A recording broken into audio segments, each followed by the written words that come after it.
네, 뇌물수수 등의 혐의를 받고 있는 이명박 전 대통령은 검찰 조사에서 다스와 도곡동 땅은 자신과 무관하다면서 대부분의 혐의를 부인하고 있는 것으로 지금 전해지고 있습니다. 네, 두 분의 전문가와 지금까지의 검찰 수사 상황들 짚어보겠습니다. 최진영 변호사, 배상훈 서울디지털대학교 경찰학과 학과장 두 분 모셨습니다. 네, 안녕하십니까? 네, 안녕하십니까? 예, 오전 한 10시쯤부터 시작을 했으니까 이제 계속 진행되고 있고 한 시간쯤 전부터는 야간 조사가 시작됐다고 전해 들었습니다.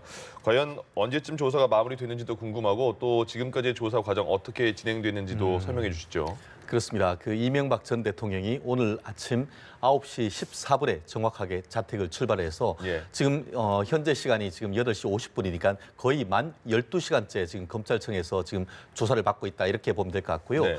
도착해서 한 10분 정도 이제 티타임을 가진 다음에 본격적으로 지금 그 창과 방패 세 개의 대결이 벌어졌고 오전 같은 경우에는 아시다시피 이 그 전체 혐의 중에 크게 봤을 때는 이 그 자동차 부품업체인 다스와 관련되는 배임 횡령 그리고 관련되는 그 부분에 대해서 지금 첨단 그 1부장에서 지금 조사를 해왔는데 그것이 오후에 이제 전체적으로 절반은 마무리됐다라고 합니다. 예. 그리고 오후에 한 5시 반 전후로 해서 이른바 부정부패 범죄, 이 특수활동비를 비롯해서 각종 그 이 전체적인 어떤 그 뇌물 문제를 조사를 하고 있는 것 같은데요.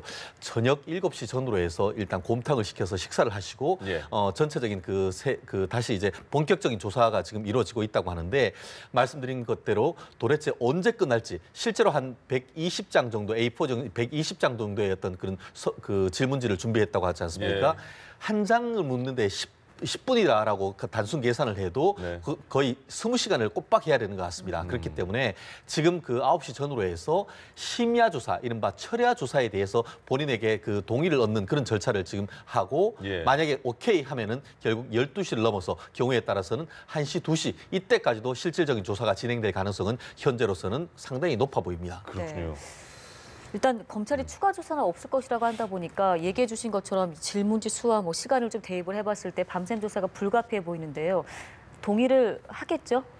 뭐 어차피 다음에 저 출석을 해야 되는데 지금에서 끝내려고 하실 겁니다. 왜냐하면은 다음에 또 출석을 하시게 되면 여러 가지 다른 논리들 그동안에 또 검찰에서 또 여러 가지 증거를 또 모을 테니까 지금 이제 완결된 조사는 하고 다소 미흡하다 하더라도 미흡하다는 그렇습니다.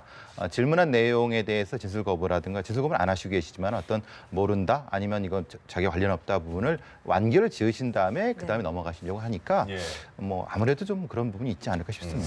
차분하게 지금 자신의 입장을 설명하고 있다라는 얘기가 현장에서 들려오고 있는데 일단 오늘 피해자 신분으로 포털라인에 선 거잖아요. 한 1분 남짓한 메시지를 남겼는데 이제 의미 부여를 좀 해봐야 될 것 같습니다. 역사에서 이번 일로 마지막이 됐으면 한다. 이 부분에 대해서 이제 여러 가지 추측들이 나오고 있습니다. 어떤 의미로 해석하셨습니까? 기본적으로 이제 이명박 전 대통령께서는 뭐 이게 정치 탄압이다라는 말을 직접적으로 말씀을 안 하셨지만은 역사에서 마지막 대통령, 그러니까 말하자면 불행한 일을 겪는 마지막 대통령이 된다는 자체가 사실은 은유적으로 정치 탄압이라는 얘기를 하시는 거고, 예. 뭐 그것을 뭐 국민들께서 알아듣고 계시지만은 본인 입장에서는 말씀을 아끼신다고 하고 또 이제 본인께서 상당히 참담하신 부분도 분명히 있을 겁니다. 왜냐하면은 지금 상황이 자신이 거느리던 사람들의 일종의 배신행위 때문에 곤란을 겪고 있는 상황이기 때문에 두 번째 말씀하신 부분에서는 이제 여러 가지 부분에서 이제 자기가 상처 준 부분에 대해서는 좀 미안하다는 말씀을 하신 것은 그런 맥락으로 익힌 부분이 분명히 있는 것 같습니다. 네. 예. 자, 최 변호사님, 이게 1년 전 딱 이맘때입니다. 박근혜 전 대통령도 검찰에 출석하면서 뭐 16글자만 남겼다 이래서 약간의 또 많은 비판이 있지 않았습니까? 이명박 대통령은 A4지에 일단 입장에 대한 건 준비를 해온 것 같습니다. 그리고 오전 오고 오후까지도 다스에 대해서 집중적으로 질문을 했습니다마는 들려오는 거는 거의 다 부인했다 이렇게 전해지고 있지 않습니까? 이명박 그 전 대통령의 이런 태도는 저희가 어떻게 봐야 될까요? 그렇습니다. 실질적으로 지금 검찰이 불렀을 때도 이미 그 언론을 통해서 이명박 전 대통령의 기본 입장 같은 경우에는 전체적인 범죄에 대해서 직접 나와 관련이 없다, 모른다, 그리고 나와 직접 관련이 없다라는 것으로 정리가 됐었는데요. 실질적으로 지금 오전 같은 경우에는 첨단 수사본부 일부의 그 부장이 조사를 하고 있었고 제일 먼저 물었던 것이 이른바 다스는 누구 것이냐. 예. 실질적으로 다스에 대한 소유 관계에 대해서 아주 송곳 같은 질문이 이어졌을 것 같은데 그럼에도 불구하고 다스는 나의 것이 아니고 다스의 지분을 가지게 됐든 배경이 됐든 이 도곡동 땅조차도 나와는 상관이 없다라고 얘기를 했었습니다. 예. 그렇기 때문에 아마 이 부분에 대해서 구체적으로 이제 압수수색을 통했던 물증 같은 걸 상당히 들이대고 그것에 대해서 질문을 했을 가능성이 있는데 네. 일각에서는 그와 같은 질문을 어떤 증거를 댔을 때에 이명박 전 대통령이 진술을 거부를 하거나 그것에 대해서 아무런 답변을 못하지 않을까 하는 그런 추측을 했었었는데 지금 그 후문을 들어봤을 때에 그러하지 않고 적극적인 해명을 하고 있고 예. 진술 거부권 같은 경우는 전혀 행사하지 않고 있다라고 네. 지금 얘기를 하고 있습니다. 네. 그런 점에 봤을 때는 이명박 전 대통령과 변호인도 상당 부분 이 부분에 대해서 본인들이 할 말 그리고 그것을 주장을 뒷받침할 수 있는 내부적 증거들을 좀 준비하고 갔을 가능성이 상당히 높은데요. 예. 다만 아무리 이와 같은 본인들이 해명을 한다 하더라도 객관적 물증이 상당 부분 확보되어 있는 건 사실입니다. 그렇기 때문에 이번 검찰 같은 경우에는 그것을 재반박하면서 시간을 허비할 것이 아니고 이명박 전 대통령의 입장을 그냥 들어주고 진술하는 것을 그대로 써주는 선에서 오늘 조사는 진행된다. 그렇기 때문에 생각보다는 비교적 신속하게 지금 어떤 조사 자체가 이루어지고 있다라고 보면은 예. 아마 크게 틀리지 않을 것 같습니다. 그렇군요. 또 이명박 전 대통령이 검찰에 가서 이렇게 말을 했다고 합니다. 편견 없이 조사를 해달라 이렇게 말을 했는데 그가 생각하는 편견이란 건 뭐고 이 말의 속뜻은 뭘까요? 기본적으로 이제 이 말 그대로 문구 그대로로 하면은 결국은 당신들은 편견을 가지고 있지 않느냐는 말이죠. 예. 아무래도. 그런데 사실은 그건 그렇게 얘기할 수가 없는 부분인 거죠. 어떤 검사라는 공무원이 그렇게 할 수는 없는 거고. 네. 다만 이제 선제적으로 일단은 방어막을 치고 들어가시는 거죠. 야, 편견 없이 해달라고 하는 것은 만약에 편견이 생긴다고 하면 나는 거부를 할 것이다라고 하는 말씀을 하신 거고 예. 그 속뜻은 분명히 검사님들도 알아들으셨기 때문에 상당히 좀 준비된 부분으로 적극적으로 좀 참여하고 계시지 않을까 싶습니다. 일단 지금 이 전 대통령이 받고 있는 혐의들을 짚어보면 20개 정도에 가깝지 않습니까? 뇌물죄, 직권남용, 비자금 조성 등 여러 가지가 있는데 그중에서 아무래도 일단 승부처가 뇌물죄가 될 거란 얘기가 나오고 있죠. 그렇습니다. 그 이유는 네. 20개 정도의 혐의가 있습니다만 뇌물죄가 액수가 1억 원이 넘은 경우에는 특정범죄 가중처벌법상에 무기징역 또는 10년 이상의 유기징역에 처할 수가 있고 예. 다른 여러 가지 죄가 있을 경우에는 그 어떤 전체적인 중한 거에 2분의 1까지 가중할 수가 있습니다. 아시다시피 박근혜 전 대통령에 대해서 검찰 같은 경우에는 30년을 구형을 했습니다. 예. 그와 비슷한 실질적으로 지금 이명박 전 대통령도 오늘 한 언론 같은 경우에는 정확하게 뇌물 액수가 111억 정도로 지금 얘기를 하고 있습니다. 그렇기 때문에 가장 오늘 조사의 승부처는 뇌물죄가 될 수밖에 없는 그런 상황인 것 같은데요. 예. 말씀드렸듯이 오늘 어떤 조사의 일부가 다스와 관련됐다라고 한다고 하면 지금 2부가 시작되고 있고 정말 건곤일적 승부가 되는데 예. 오늘 좀 아이러니하게도 이명박 전 대통령의 집사라고 할 수 있는 40년 지인이 지금 김백준 예. 총무기획비서관인데 네. 오늘 서울중앙지방법원에서 1차 재판이 있었습니다. 그 재판에서 이 공소 사실을 4억 원의 특활비에 대한 것을 그대로 자백을 하고 검찰의 이 재판에 적극적으로 응하겠다라고 했습니다. 예. 그렇기 때문에 본인은 아무런 관계가 없고 실질적으로 돈을 받으라고 지시를 한 적도 없고 사후에 보고받은 적도 없다라고 하고 있습니다만 예. 많은 지근거리에 있던 분들이 일치해서 이명박 전 대통령이 지시가 있었다. 그리고 관련되는 물증이 있다라고 하고 있기 때문에 과연 이명박 전 대통령 오늘 조사에서 어떤 기록을 남길 것인지에 대해서는 좀 많은 분들이 좀 기대 반 우려 반 그런 상황인 것 같습니다. 그렇습니다. 자, 이명박 대통령 측에서도 굉장히 변호인단을 꾸리고 참모들도 모여서 굉장히 많이 준비를 한 것으로 보이잖아요. 그런데 도대체 다스는 누구 겁니까? 이거에 대한 질문에 대해서 이명박 대통령은 계속 모른다.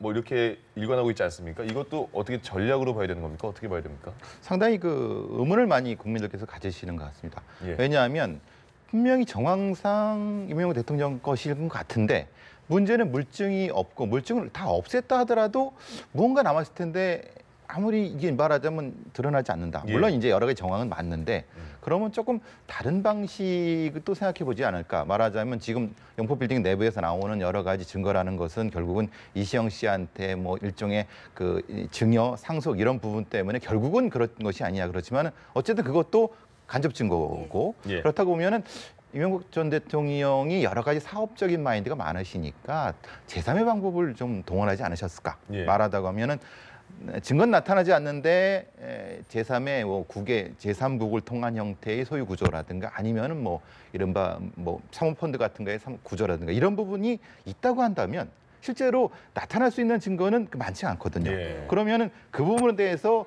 지금까지의 여러 가지 상황은 이제 흔히 말하는 큰아버지가 시영 씨한테 이제 호혜적으로 준 것이다. 아니면 네. 일정도 이익을 배분한 거. 이 정도로 지금은 아마 방어하실 것 같습니다. 근데 그게 국민들께서 그걸 또 받아들이실지는 또 다른 문제가 같고요. 예. 알겠습니다. 자, 그리고 말씀하신 것처럼 오전부터 시작해서 한 5시 정도까지는 가장 중요한 문제, 다스는 누구 겁니까? 그게 좀 밝혀져야지 그 이후에 뇌물도 이어지는 거 아니겠습니까? 삼성에서 대납해준 그 변호사 비용도요.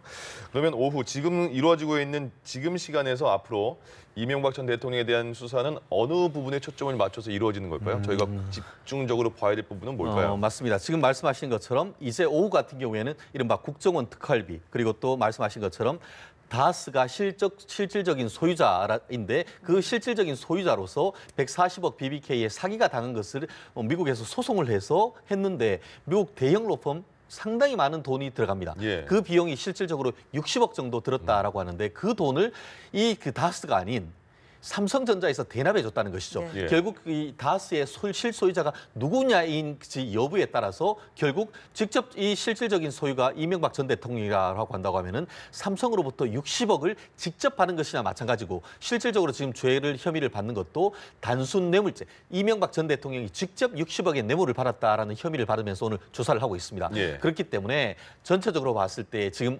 현재 같은 경우에는 제가 미로 좀 뭐 조심스럽습니다. 추측합니다만 이 시점에 바로 지금 말씀하신 것처럼 삼성전자의 60억 원, 500만 불의 그 대납에 대한 경위를 알았는지 여부에 대해서 지금 질문을 하고 있을 것 같은데 네. 언론 보도를 봤을 때 이명박 전 대통령은 나는 전혀 모르고 아랫사람들이 했는 거다라고 하고 있습니다만 예. 2009년 전후로 해서 김맥준 총무비서관이 그때에 매월 한 12억 12만 5천 불 정도 이 그 소송 비용이 들어간다라는 문건을 작성을 해서 보고했다는 이런 부분이 있기 때문에 과연 그와 같은 보고서를 제시를 했을 때 이명박 전 대통령이 어떤 식으로 답변을 할지 아마 이 부분에 대해서 그 변명을 하기가 사실 쉽지 않은 부분이 아닌가 생각합니다. 네, 지금 이 부분에 대한 조사가 이루어지고 있다면 일단은 이 전 대통령이 싸워야 할 대상은 아무래도 핵심 측근들의 진술 아니겠습니까? 앞서 그 일종의 배신행위란 표현도 해주셨는데 이게 가장 치명적이었던 게 이제 그 MB 그림자로 불렸던 김희중 전 부속실장의 진술이었잖아요. 상당히 김지웅 비서실장께서는 서운하신 마음이 많았던 부분들 말하자면 본인의 어떤 부인의 상가에도 가지 않았다. 근데 이제 부속실장이라는 위치는 그렇습니다. 그러니까 대통령께서 직접 뭐 예금을 꺼낼 수는 없지 않습니까? 그럼 대신 가서 예금을 인출해 갖고 갖다 드리는 그런 일종의 메신저 아니면 어떤 운반책 같은 이런 형태라기 때문에 전체적인 상황을 다 알고 계시는 부분인 거죠. 물론 이제 모두 알 수는 없지만은 그래서 나온 것이 이제 말하자면 이 다스 수입료에 관련된 부분 에이킨 건프의 뭐 김모 변호사가 관련돼 있다는 걸 알게 되면서 결국은 또 거기에 덜미를 잡히게 된 부분도 있는 것이고 예. 또 하나는 특활비 부분도 분명히 몰랐던 건데 전체적으로 검찰에서도 몰랐던 부분을 다시 또 누구누구가 어떤 구조로서 어느 지점에서 돈을 뭐 말한 가방을 가져왔다 이 정도까지 네, 구체적으로 네. 진술하게 된 부분이 예. 결국은 김주란 사람의 진술 때문이 아니겠습니까? 예. 그러니까 말씀하신 김희중 그리고 그것도 오늘 그 첫 재판을 받은 김백준 전 기획관도 뭐 철저하게 이명박 전 대통령에 대해서 조사해달라 이렇게 말을 했잖아요. 그게 들었을 때 뉘앙스가 그렇게 호의적인 느낌은 아니란 말이죠. 예, 주위에서 이제 많이 측근들이 등을 돌리는 그런 모습이 많이 보이고 있는데 앞으로 이 부분은 또 어떻게 변화가 될까요? 그렇습니다. 본인은 나는 관계없다. 한마디로 실질적으로 계속 그 관계없다라고 하면은 아랫 사람들이 주범이 될 수밖에 없는 그런 구조가 아니겠습니까? 네. 그렇기 때문에 지금 오늘 같은 경우에 김백준 기획관 같은 경우에는 법원에서 철저하게 검찰에서 조사를 해라라고 하는 말을 남겼고 실질적으로 이것보다 더 유명한 그 말이 있습니다. 예. 검찰에 조사할 때 저는 버틸 만큼 버텼습니다라고 전해달라. 아시다시피 본인이 지금까지 이명박 전 대통령에 대해서 방패막이가 되려고 했지만 객관적인 물증을 제시를 했을 때 그것에 대해서 더 이상 본인이 버틸 수 없었다라는 항복 선언이나 마찬가지였는 것 같은데요. 예. 그와 같은 연장선상에서 오늘 첫 재판에서 이른바 그 뇌물죄 이 4억 원에 대해서 특활비를 받은 부분에 대해서 나는 이 부분에 대해서 공소 사실을 전부 인정한다. 근데 그 공소 사실에 어떻게 돼 있냐면 그 돈을 지시를 하고 실질적인 받은 주체가 예. 이명박 전 대통령이다라고 적시되어 있기 때문에 이 부분에 있어서 같은 경우에 오늘 자백을 해버리면은 첫 재판으로 해서 사실상 재판이 끝나버리고 예. 판결 선고도 상당히 빨라질 수가 있습니다. 그렇게 된다면은 김희중 전 비서관 같은 경우에는 뭐 검찰에 나오거나 할 것도 없이 법원에서 진술했는 그 조서 자체가 그대로 그 어떤 증거 능력이 있기 때문에 네. 검찰로서는 오늘 법정에서 있은 김희중 전 비서관의 진술을 그 조서를 가지고 지금 이명박 전 대통령에 대한 추후에 재판에 넘겼을 때 증거의 목록에 바로 하나를 올리고 그것은 이명박 전 대통령에게는 부담으로 작용할 수밖에 없는 그런 구조가 되는 것 같습니다. 그러면 지금 김백준 전 기획관 같은 경우에는 구속된 상태 아닙니까? 그럼 지금 이명박 전 대통령과 이 조사 과정에서 대질 신문도 이루어질 수 있는 가능성이 있는 겁니까? 그럴 가능성은 없지는 않습니다. 예. 그렇지만 현실적으로 그렇게 될 가능성은 높지 않다. 이렇게 얘기를 드리고 싶은데요. 예. 실질적으로 예전에 노무현 전 대통령에 대해서도 대검 중수부에서 그 조사를 받을 때 대검 중수부 같은 경우에는 박연차 씨, 노무현 전 대통령의 그 후견인이라고 할 수 있는 분을 대지를 하려고 했는데 네. 노무현 전 대통령이 거부를 해서 이루어지지 않았고 작년 그 3월 21일 같은 경우에는 이 박근혜 전 대통령을 소환을 해서 조사를 하는 과정에서 뭐 그 안종범 그 수석 비서를 비롯해서 여러분들하고 그 대지를 계획을 했었지만 예. 이 그 스태프들이 거부를 했습니다. 그래서 그 부분이 이루어지지 않았고 더불어서 이 전 대통령에 대한 어떤 예우 차원에서도 이루어지지 않았는 것 같은데요. 검찰로서는 하고 싶은 마음이 꿀뚝 같을 겁니다. 네. 그렇지만 오늘 그 이명박 전 대통령 자체를 조사를 하는 것만 해도 밤샘 조사를 하는데 불러서 대지를 할 경우에는 물리적 시간이 현실적으로 부족합니다. 그렇기 때문에 대지를 해서 진실을 밝히기보다는 이미 충분한 진술이 있기 때문에 최종적인 수순으로서 이명박 전 대통령의 진술을 받는 것으로 끝날 가능성이 오히려 높지 않을까 생각합니다. 그렇군요. 어찌됐든 이 전 대통령 입장에서는 가장 믿었던 측근들인데 등을 돌리게 되면서 이제 결정적 증인들이 된 상황인데요. 앞서 그 최 변호사님께서 얘기를 해주셨지만 100억 원대 뇌물을 받게 되면 이제 더 가중 처벌이 된다고 하지 않았습니까?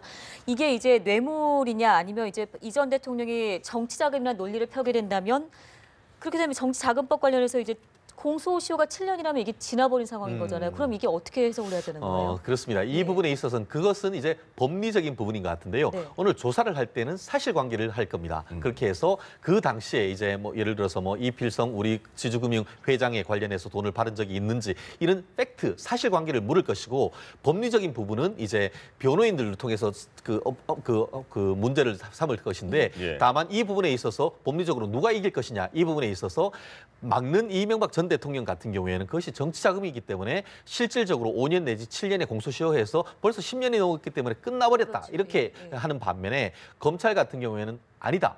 이 부분 같은 경우에는 직무 관련성, 대가성이 있기 때문에 단순한 정치자금법 위반을 넘어서 뇌물이다. 그리고 뇌물 같은 경우에는 이명박 전 대통령이 2008년부터 5년간 재직을 했고 재직 기간 동안에는 헌법상 이 내란 외환 이외에는 재판에 넘길 수가 없습니다. 그 기간 동안은 공소시효가 정지됩니다. 그러면은 사퇴한 이후에 지금까지 할 경우에는 뇌물죄로 했을 때 충분히 아직까지 공소시효가 살아있다라는 식으로 해서 법리 논쟁을 벌이고 있는데 예. 아마 그것이 이제 재판에 넘겼을 때 법원에서 다툼은 있겠습니다만 공소장 자체에서 그것을 이 뇌물죄로 할 경우에는 현재로 봤을 때는 아마 그 뇌물죄로 해서 공소시효가 살아있다고 판단될 가능성이 좀 더 높지 않을까 싶습니다. 알겠습니다. 그럼 이제 언제까지 오늘 조사가 이루어질 것이냐도 관심인데 더 관심은 이제 조사가 끝나고 검찰에서 과연 이명박 전 대통령에게 구속영장을 신청할 것인가 그리고 그 신청해서 그게 법원에 의해서 발부가 될 것이냐 이것도 굉장히 관심이거든요. 배 교수님은 어떻게 예상하십니까? 어쨌든 뭐 당장은 구속영장을 발부를 하지는 못할, 청구를 예. 못할 겁니다. 그거는 사실은 뭐 전직 대통령의 외유도 있고 아니면 전체적인 사실관계를 정리한 다음에 거기에 법리적 논쟁을 넣어서 청구를 해야 되는 부분이기 때문에 그런 거고요. 예. 박근혜 전 대통령 같은 경우 6일 뒤에 청구를 그렇습니다. 했고요. 예. 그러니까 지금 상태로 봐서는 좀 여러 가지 보강한 측면에서 그렇다고 해서 안 할 수는 없습니다. 이거는 안 하게 되면 지금까지 검찰 수사 자체가 잘못됐다는 걸 본인이 시인하는 거니까 그렇지는 안 되고 예. 청구는 하되 그 시간이 일주일일까 아니면 한 3, 4일 정도일까 그게 문제가 될 것 같습니다. 그렇군요. 최 변호사님께서는 어떻게 예측하세요? 결론적으로 뭐 그 조심스럽다는 기류도 없지 않습니다만 네. 전체적인 내부 기류는 구속영장 청구가 불가피하다 이렇게 되는 것 같습니다. 실질적으로 이 그 관련되는 종범이라고 할 수 있는 방조범에 대해서도 지금 구속영장이 됐는데 그렇기 때문에 검찰에서 계속 얘기하는 것은 형평성. 그렇기 때문에 주범이라고 할 수 있는 이명박 전 대통령에게 되는 사실상 정치적인 어떤 고려를 배제하고 예. 구속영장을 청구할 가능성이 오히려 높아 보이는데요. 그 최종 결정은 문무일 검찰총장의 그 책상 위에 달려 있다 이렇게 평가가 되는 것 같습니다. 마지막으로 짧게만 그럼 여쭤볼게요. 이게 이제 조사가 진행되는데 마지막에 박근혜 전 대통령 때도 그랬고 마지막에 피의자가 이제 조서 검토라고 하네요. 그런 네. 시간이 또 걸리나 보죠? 지난번 박근혜 전 대통령은 예. 한 14시간 정도 조서를 받고 7시간 반을 지금 조서를 검토하는 데 시간을 냈습니다. 예. 오늘 같은 경우에도 한 거의 한 20시간, 한 18시간 정도 조사를 한다고 하면은 그 조사 분량이 거의 100페이지가 넘어갈 겁니다. 네. 그러면은 변호인 4명이 나눠서 검토를 한다 하더라도 최소한 서너 시간이 걸릴 가능성이 있습니다. 그렇다고 예. 하면은 지금 검찰은 새벽 1시 내지 2시 정도까지 조사를 할 가능성이 있다라고 하면은 돌아서서 1, 20분 쉬고 조서를 검토할 경우에는 빨라도 오늘 내일 새벽 4시, 좀 늦으면 거의 6시까지 그 조사가 이루어지고 예. 이명박 전 대통령이 집으로 돌아가는 시간은 내일 빨라도 새벽 동튼 이후가 될 가능성이 있지 않을까 싶습니다. 그렇군요. 계속 저희도 지켜보도록 하겠습니다. 지금까지 최진영 변호사, 서울 디지털대학교 경찰학과 배상훈 학과장 두 분과 함께했습니다. 고맙습니다. 고맙습니다. 예.